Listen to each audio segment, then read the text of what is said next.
Alright guys, here is our next example, and we're dealing with graphing radical inequalities.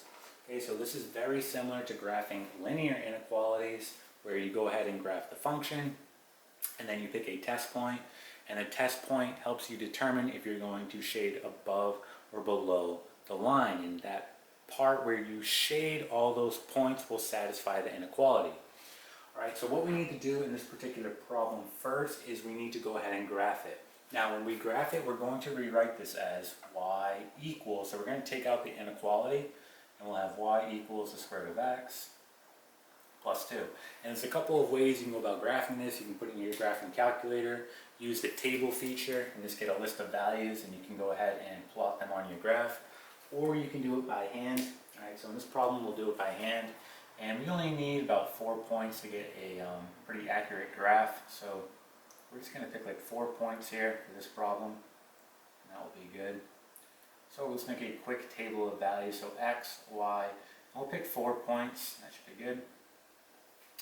Alright, so just be careful when you're picking your x values. We're dealing with a square root, right?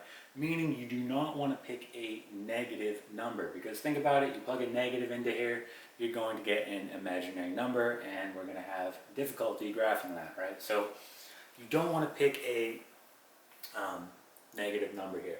And remember, if you go back to your parent function, which is y equals the square root of x, we determined what the domain and range of this was going to be, right? We did this in past problems. We determined that the domain, okay, was going to be all numbers greater than or equal to 0, right? And that makes sense because we just said, right, we don't want to be picking a negative number.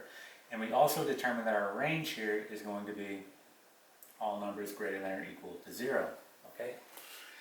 For this particular problem though, okay, one thing is going to change because we have a vertical shift up 2. Okay, so that's going to affect the range here. So instead of being all numbers greater than or equal to 0, okay, it's now going to be all numbers greater than or equal to 2. Okay, that's the only thing that changes here. So just keep that in mind, right? And this would be for, okay, what we have here.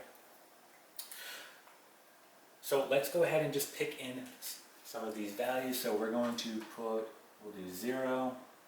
We'll do 1. Let's go ahead and do 4. Let's do 9. That'll be good.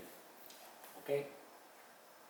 So looking at this, right, we want to go ahead and look. So 0, when we do it, we plug it in, right? So the square root of 0 will just be 0, and then 0 plus 2 is 2, right? Well, we'll do the square root of 1, and that will be plus or minus 1, right? So just stay with me here. So we'll do plus 1. So 1 plus 2 will be 3. And then you're saying, well, what about the minus 1? Well, minus 1 plus 2, right, is going to be 1. Okay? And look at our range here. It has to be all numbers greater than or equal to 2. So that won't work, hence why we don't pick the negative here.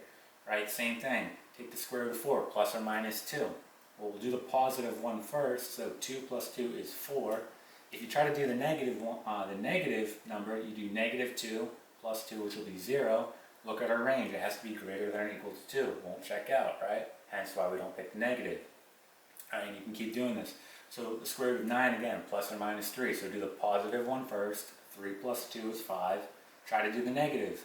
Negative 3 plus 2 will be negative 1. So again, we can't add that, all right? So that's why we're not picking the negatives there.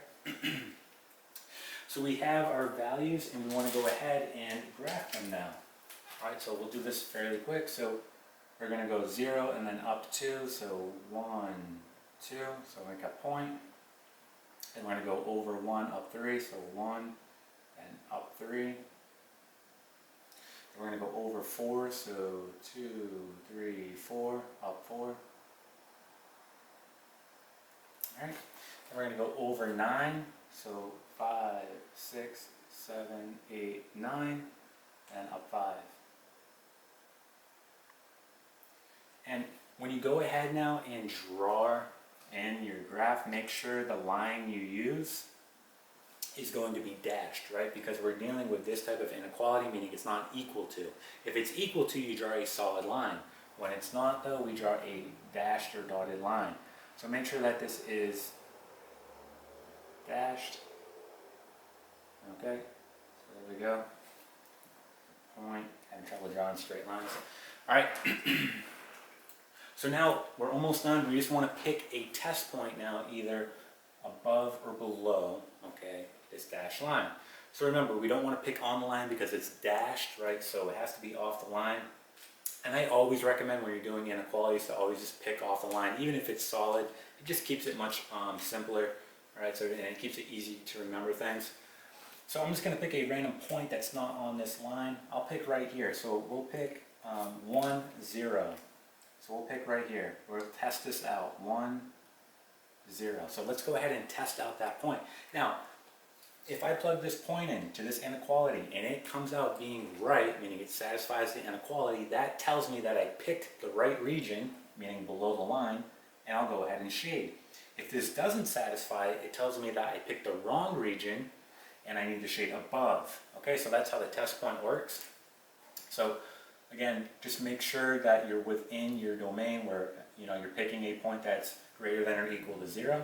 All right. And let's go ahead and do this. So we're going to go ahead and plug this in. So we'll have 0, and then we'll have less than, and then the square root of 1, and then plus 2. All right. So we'll have 0, less than, and we determine it's always going to be the positive one. So we'll have 1 plus 2. We'll have 0. Less than 3. Now, is that true? Is 0 going to be less than 3? Yes, that checks out. That is correct, right? 0 is less than 3. So if it checks out, okay, that means that we picked the right region and we go ahead and shade below this line.